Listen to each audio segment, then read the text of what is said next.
So my last short ended somewhere in the middle, and it just shows that I'm still in the messy middle of making sense of it. And I love to share this messy middle because it's not emphasized in our culture yet, right? And this is changing currently. So I'm still in the process of making sense of this design as culture, design as a process, design as change. And I'm like, wow, okay, that really sparks something with me. And let me just show you this thing. So here it says, if you ever draw something poorly, make the thing introduce itself. Hi, I'm a cup of coffee. I find that hilarious.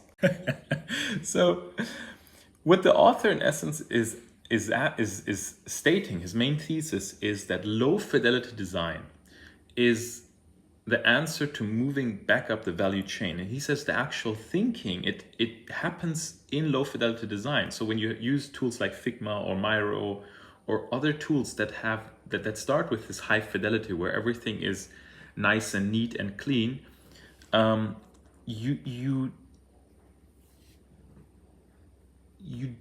don't go deep in the sense making.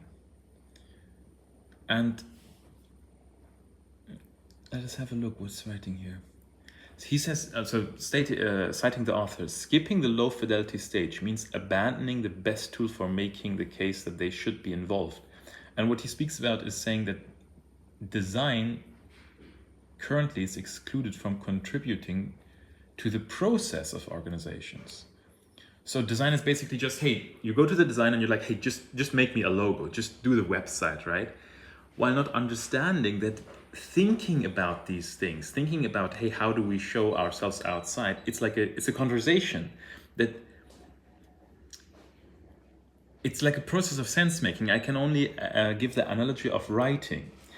Before I started writing, I was always thinking writing is about the output, right? You write and you're a writer, an author, and a poet, and it's the thing, and then you share it with others. And the main point is the sharing, the final output.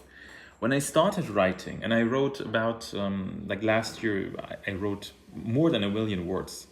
And the year before, I don't have the stats, but I started to write excessively in 2023, up to 8-10 hours a day, which is a totally different story. But when I started writing, I understood writing is sense making, writing is thinking.